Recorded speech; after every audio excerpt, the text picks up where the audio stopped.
오늘 이 자리에 함께 하신 여러분들을 정말 진실로 사랑하는 마음으로 축복합니다.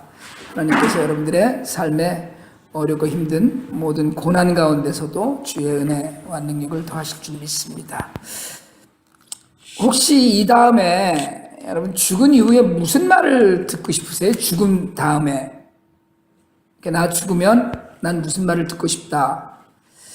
자동차로 죽은 세 사람이 하늘나라에 가는 길에 똑같은 질문을 받았답니다. 장례식을 하면서 당신이 관 속에 들어있을 때 가족이나 친구들이 와서 애도하면서 당신에 대해서 뭐라고 얘기하는 걸 듣고 싶습니까? 이렇게 물어봤어요. 여러분 무슨 얘기를 듣고 싶어요? 관 속에 누웠다고 만약에 생각을 하면.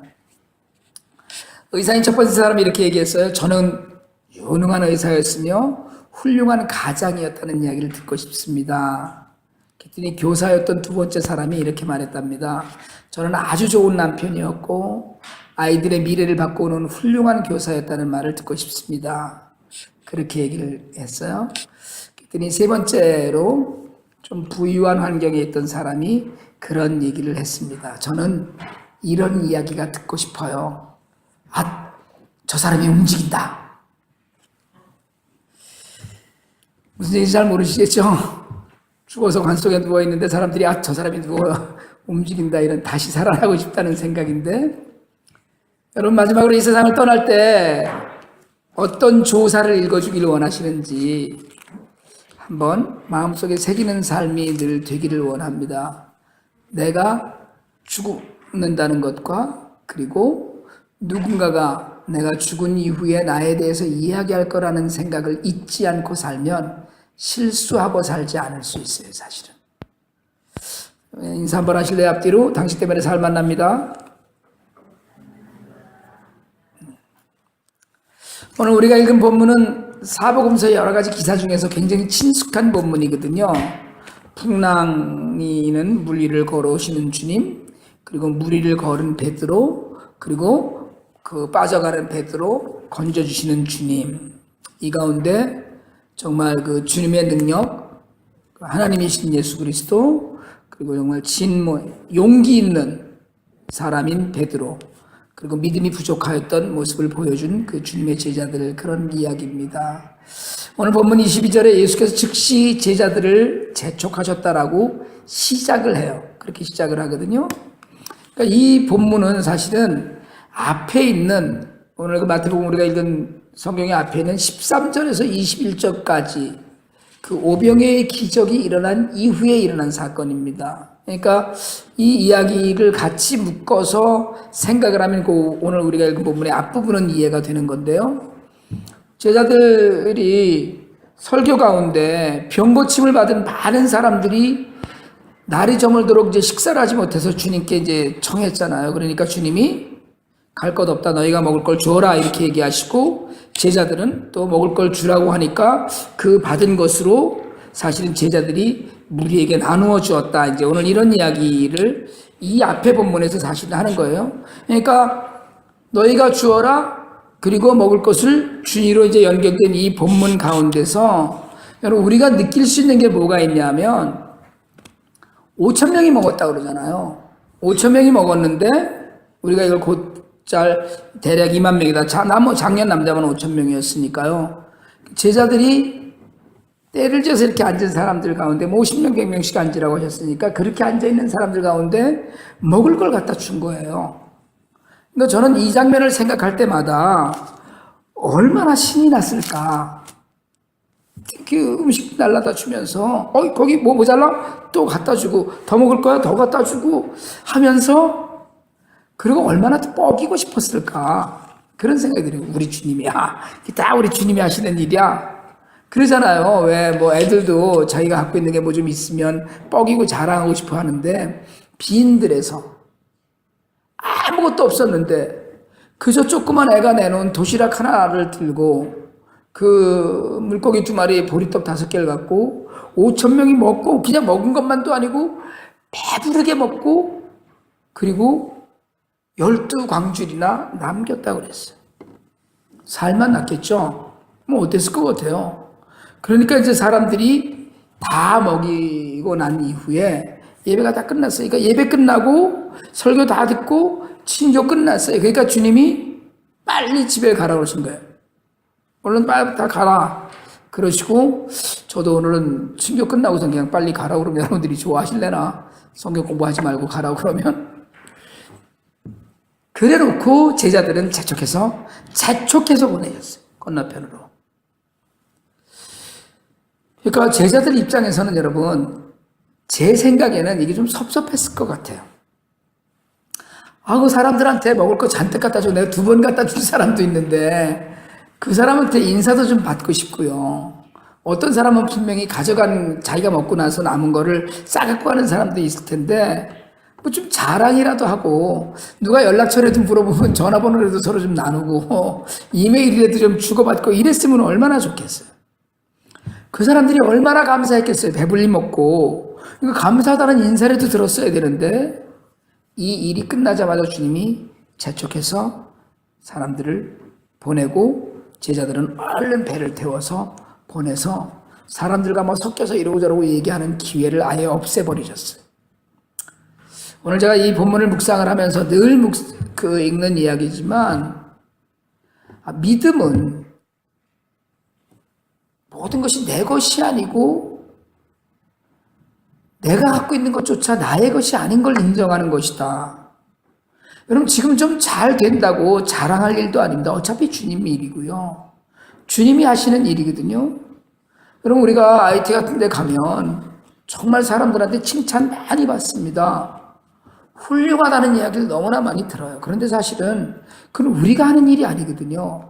이게 자랑할 일도 아니고요. 어차피 우리가 감사해야 될 일인데 믿음을 바로 갖고 있으면 내가 하는 모든 것이 내가 하는 일이 아니고 내가 갖고 있는 나의 소유조차도 내 것이 아닌 걸 인정해야 된다는 거예요. 주님이 하시는 일이에요. 우리가 주님을 주인으로 고백하였다면 내 모든 일을 주님이 이루셨다는 고백이 반드시 함께 해야 됩니다. 여러분 우리는 잘 되면 내가 한 일이고요. 우리는 뭐 그렇게 얘기하잖아요. 잘 되면 내 탓, 안 되면 조상 탓이라고 그런데나 뭐 이런 얘기 하잖아요. 영광도 내 이름으로 받아요. 돈 좀 벌고 출세하면 다 내가 노력해서 된 일이라고 그러고요. 주님은 주일날 예배 시간에 잠깐씩만 배웠으니까 일은 내가 한 게 돼버려요. 그래서 이루었다고 그래요. 근데 여러분 사실은 우리가 인간이 정말 무력합니다. 엄지발가락에 뭐 가시 하나만 박혀도 걷는 게 어색해지고요. 정말 건강을 막 자랑하던 사람이 어느 날 병원에 입원하더니 죽었다는 소식도 듣고요. 원인이 없는 거예요. 여러분 인간처럼 나약한 존재가 없습니다. 근데 우리는 다 내 것이 내 것이라고 생각해요. 아니라고 고백할 때 편안해지는데 계속 내 걸 얘기하거든요. 비즈니스가 좀 잘 되고 날마다 승승장구하면 번창하면 열심히 노력했다고 그러고 자신이 열심히 노력했죠. 밤낮 가리지 않고 일해서 이만큼 한다 산다 이렇게 얘기를 하죠. 근데 여러분 똑같이 일하는데 안 되는 사람 있는 거 아세요? 열심히 똑같이 일하는데 안 되는 사람이 있어요. 그러니까 주님은 오늘 주님의 제자들에게 내가 한 일 아니라는 걸 재촉해서 보내신 거는 이건 다 끝나는 거. 하나님이 다 이루신 일을 갖다가 우리가 뻐길 일 전혀 없어요. 우리가 자랑할 일 전혀 없습니다. 제가 지난 시간에 말씀드렸지만 여러분 제가 교만하기가 너무 쉬운 자리에 있어요. 왜요? 교회가 조금해서 제가 교만하다니까요. 교회가 조그마니까 남들한테 큰 소리 칠 일이 있는 거예요. 우리 이만큼 한다 이렇게. 그러나 그게 아니라는 거예요. 너는 일 끝났으면 그냥 얼른 돌아가라. 너는 그 일 끝났으면 또 네 자리로 돌아가라. 이게 오늘 주님이 첫 번째 오늘 본문에서 우리가 배워야 되는 믿음 있는 사람의 행동이에요.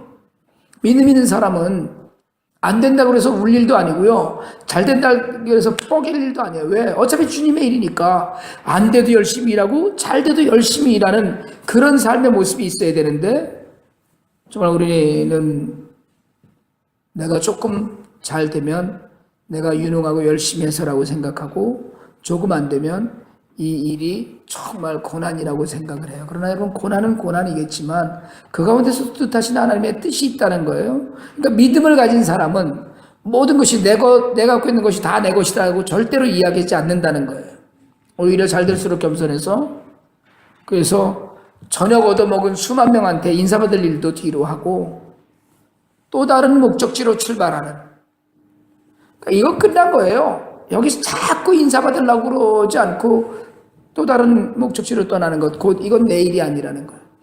여기서 돈을 많이 벌었다고 이거를 계속 끌고 가는 것이 아니고 또 다른 비전, 하나님의 비전을 향해서 나아가는 이런 믿음이 우리에게 있기를 원합니다. 나의 일을 자랑하지 않는 믿음이 겸손이거든요.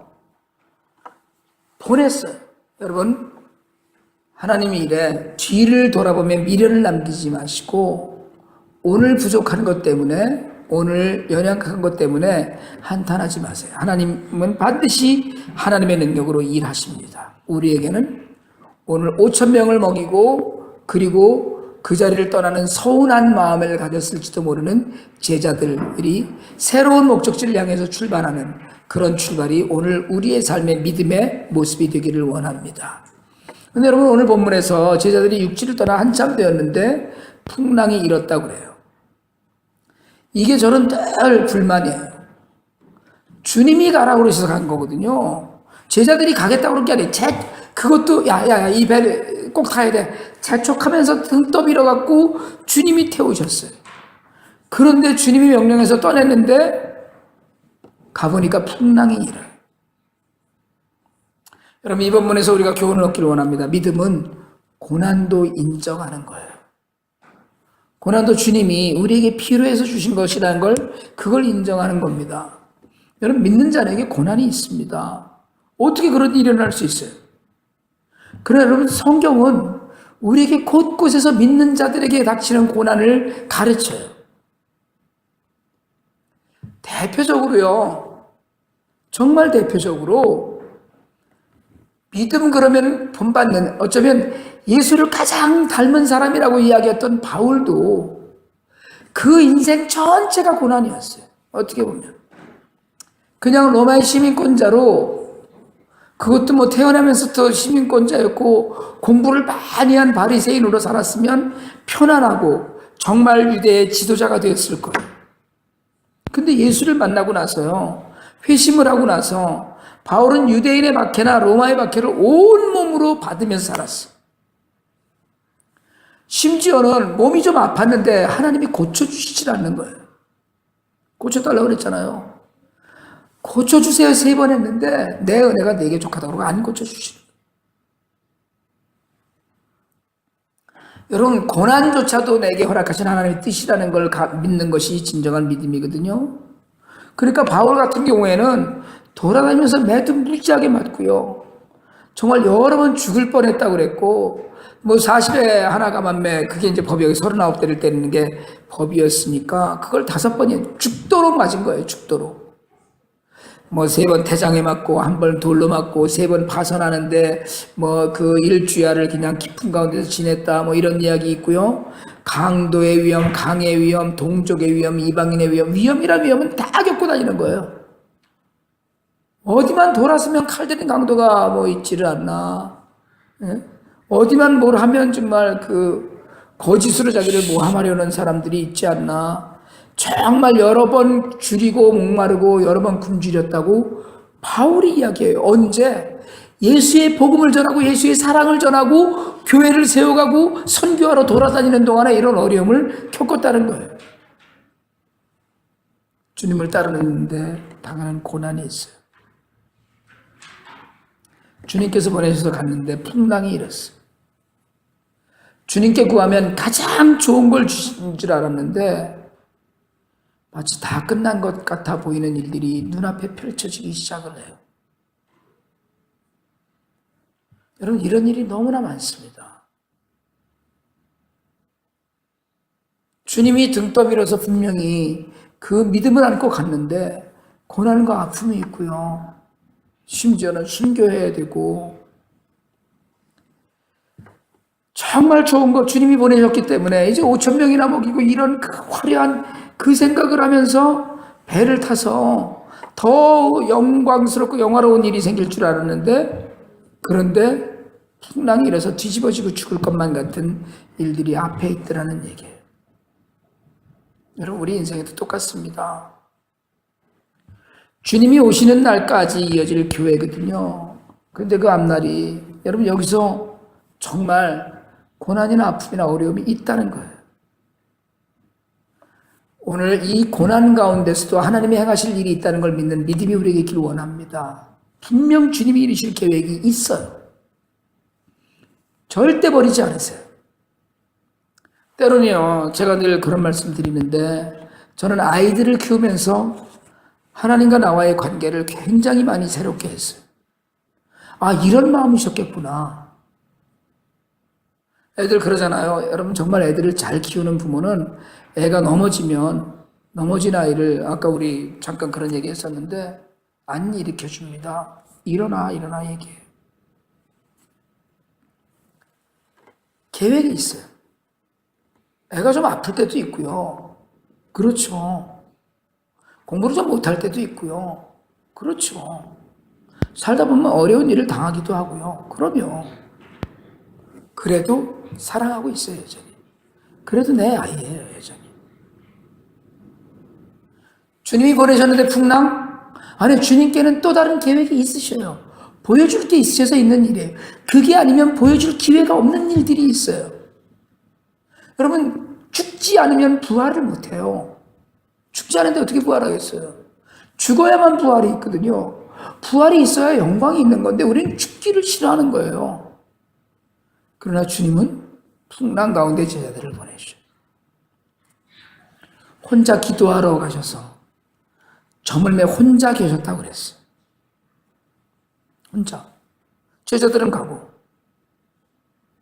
그리고 나서 혼자 한참을 계시다가 오늘 25절에 보니까 제자들이 고난을 당하는데 밤 사경에 지금 시작으로 새벽, 이른 새벽에 제자들에게 바다 위를 걸어서 가셔요. 여러분, 주님은 제자들이 고난을 당하는 걸 아셨어요. 그런데 즉시 오지 않으셨어요. 즉시 오지 않으셨어요. 믿음은 고난을 인정해야 되는 것이듯이 믿음은 기다림의 시간이 필요한 것을 인정하는 거예요. 얼른 말하는 대로 다 되는 게 아니에요. 여러분, 내 시간으로 재면 참 초조합니다. 내 시계는 째깍째깍째깍 이러고 가요. 이게 째깍째깍 이게 아니고 째깍째깍째깍 이러고 간다고요. 근데 하나님 시계는 째 하고 깍이 숨 넘어갈 것 같을 때 깍 이렇게 가시는 거예요.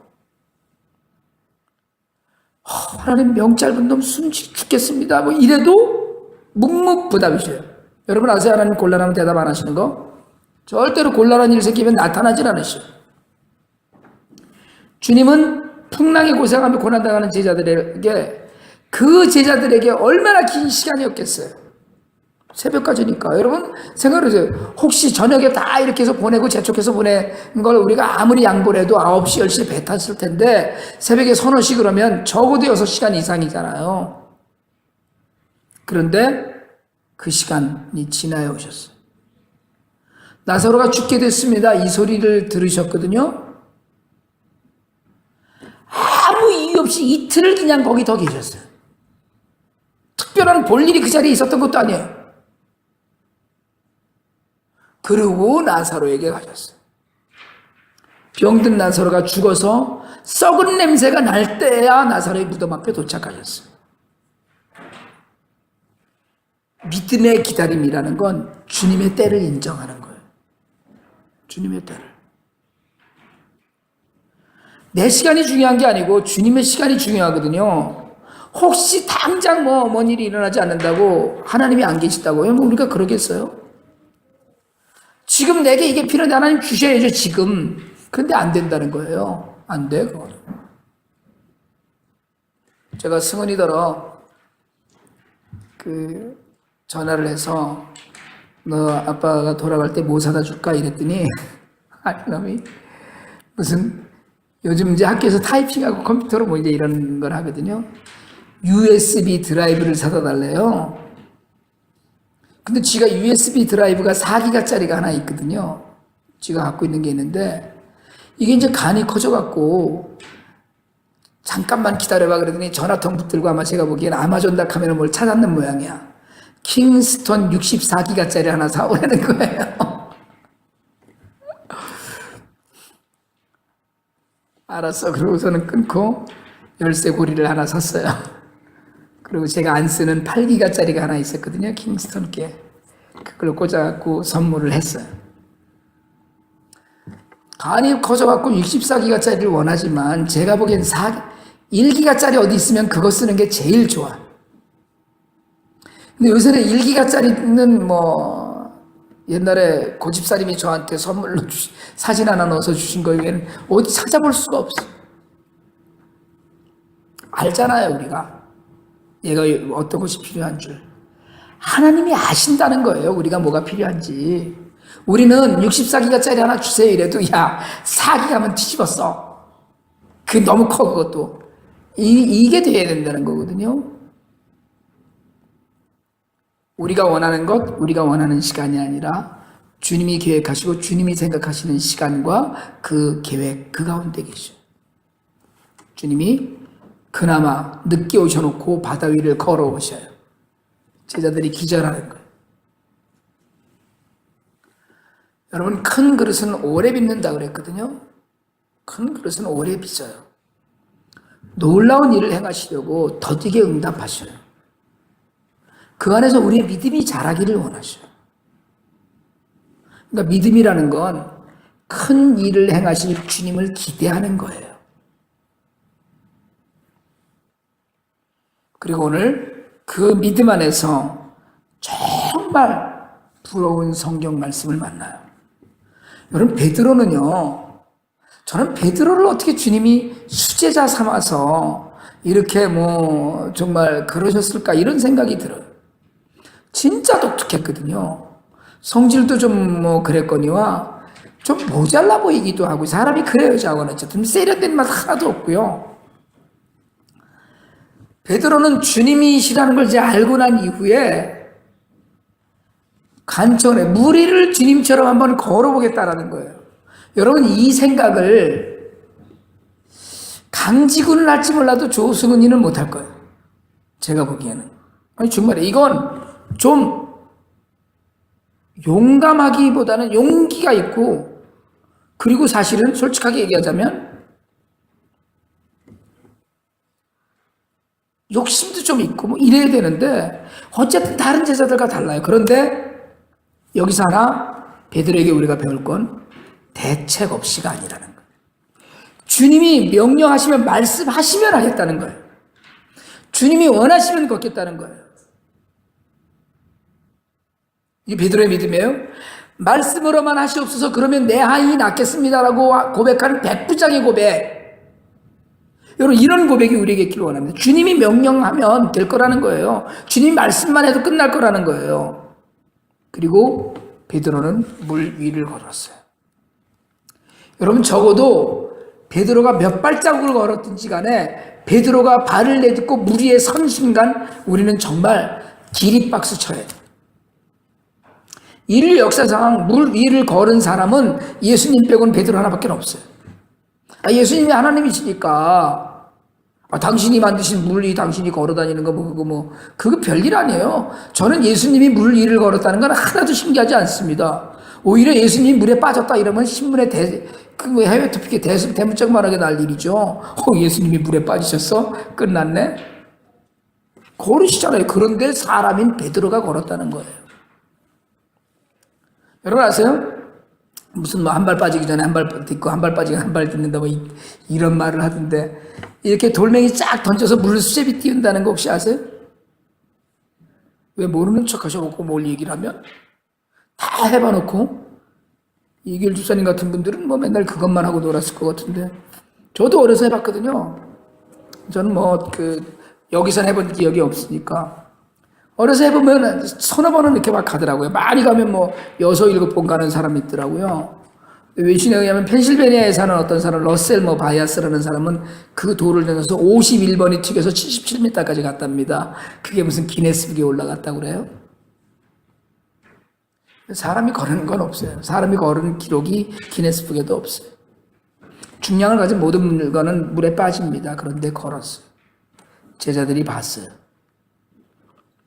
여러분, 여기까지는 정말 박수 쳐줘야 돼요. 주의 말씀대로 하면 기적을 맛볼 수 있다. 여러분, 이런 믿음이 우리에게 있길 원합니다. 그런데 문제는 그 다음에요. 잠깐 사이에 일어났어요. 몇 발자국 걸었겠어요? 제가 보기에 대여섯 발자국 이상 안 될 것 같아요. 쭉 걸어갔다 이런 얘기는 아닐 것 같아요. 그런데 걷다가 베드로가 바람을 봤어.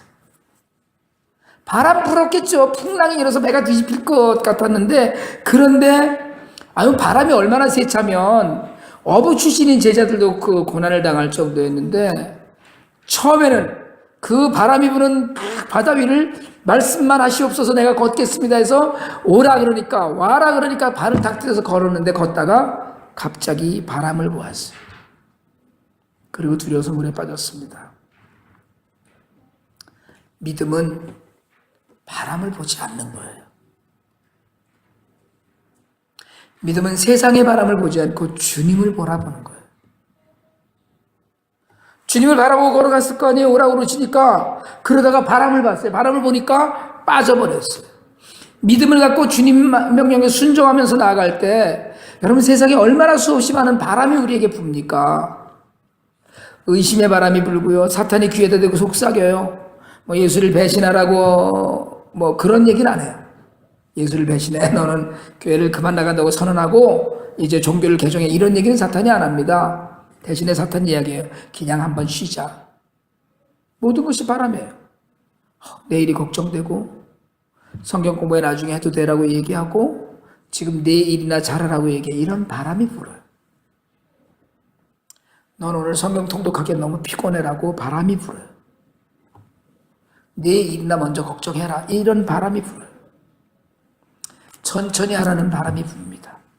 시간 많다는 바람이 불어요. 여유 있을 때 하라는 바람이 불어요. 그래서 주님을 향해서 잘 나가다 빠져버리고 말아요. 여러분, 무리를 걷는 일은 기적이에요. 근데 우리는 걸어보지도 못하고 빠져버렸어요. 주님 말씀하셔요. 믿음이 적은 자여 왜 의심하였느냐. 여러분, 오늘 우리에게 부는 바람이 있어요. 베드로는 바람을 보았다고 했어요. 여러분, 바람이 어떻게 보여요? 풍랑이 일어서 물결이 일어났죠. 바람 보이지 않잖아요. 바람이 일으키는 물보라를 본 거예요. 바람 때문이 아니라 겨우 바람이 일으키는 물보라 때문에 빠졌어요. 여러분, 내가 좋아하는 일, 내가 필요한 일 다 하고 나서 시간 나면 하는 주님의 일, 시간 나면 한번 참석해보는 예배, 시간 나면 생각해보는 성경 공부, 시간 나면 뭐 좀 해보겠다는 성경 통독. 우리에게 바람은 시간이에요. 우리에게 바람은 물질입니다. 그러나 여러분, 이 시간에도 우리의 어려움을 보시고 바다 위를 걷듯이 우리에게 다가와서 우리의 환경 가운데 손잡아 주시는 주님이 우리 곁에 계셔요. 우리 믿음이 아무리 적더라도 손 내밀면 붙잡아 주시는 주님이 계셔요. 여러분, 저는 우리의 믿음이 회복되어서 바다를 한번 걷는 그런 사람들이 될 수 있기를 원합니다. 기적을 누리는, 주님이 오라고 명령하시면 돼요. 두려운 일은 사람 누구에게나 있습니다. 느끼지 않아서 그렇지 고난은 누구에게나 없겠어요? 그러나 믿음이 있으면, 믿음이 회복되고 믿음이 변하면 달라져요. 여러분, 믿음이 있으면 바다를 걸을 수도 있어요. 걷다가 빠져서 소리쳐 도움을 구할 수도 있어요. 우리가 지난주에 얘기했잖아요. 믿음이 있으면 태산을 움직일 수도 있어요.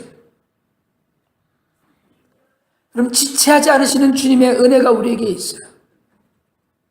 마지막에서야 제자들은 결국 예수님께 절하면서 진실로 하나님의 아들이라는 고백을 해요. 여러분, 믿음 안에서 바다를 걷는 것 같은 기적을 체험하시듯이 믿음 안에서 우리 삶에 너무 많은 어려운 것들을 회복하고 변화되며 그 가운데 누리는 하나님의 은혜를 만나시길 바랍니다. 결코 어떤 고난에서도 절대로 버리지 않으시는 주님을 기다리는 믿음이 우리의 것이 되길 바랍니다. 여러분, 우리 안에서 행하실 주님의 능력을 기대하고, 그래서 주님 닮는 삶으로 모든 것을 품고, 그리고 마침내 풍랑을 그치게 하는 주님의 능력 안에서 기쁨이 우리의 것이 되기를 주님의 이름으로 축원합니다.